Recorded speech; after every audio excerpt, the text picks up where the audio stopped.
আসসালামু আলাইকুম রহমতুল্লাহি ওবারাকাতু। আজকে আমরা গরুর কৃমির ওষুধ খাওয়াবো। আমার হাতে যে ওষুধের বক্স আছে সেটা হচ্ছে একমি কোম্পানির এলটিভেট ট্যাবলেট, 40 কেজি বডি ওয়েটের জন্য একটি করে ট্যাবলেট। আপনার গরুর কৃমি হয়েছে কিভাবে বুঝবেন?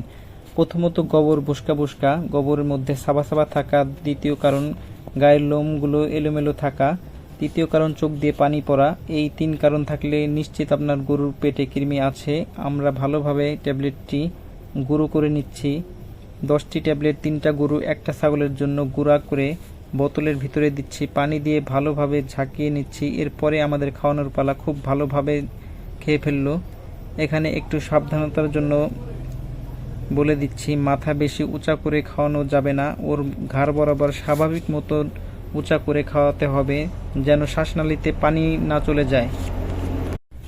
আমাদের এটা খাওয়ানো শেষ। আর একটা গরু খাওয়ানোর জন্য বের করতে হবে। ওর অনেক দিন ঘর থেকে বের করা হয় না, সেই জন্য একটু ছোটাছুটি করছে। ও খুব বেশি নড়াচড়া করে, সেই জন্য ওকে ঘরে নিয়ে ওষুধ খাওয়ানোর চেষ্টা করছিলাম। ওষুধ খাওয়ানো ওকে হয়ে গেছে। এরপর আরেকটা আছে, ও হচ্ছে দুনিয়ার ফাজিল। আমি যদি ওর সামনে থাকতাম আমাকে নিয়ে ও চলে যেত। গরু কিন্তু ছোটোখাটো, খুব তেজি। আমরা কিন্তু ওদের কাঁচা ঘাস আর কিছু ভুসি খাওয়াই। সবাই ভালো থাকবেন, সুস্থ থাকবেন। আসসালামু আলাইকুম।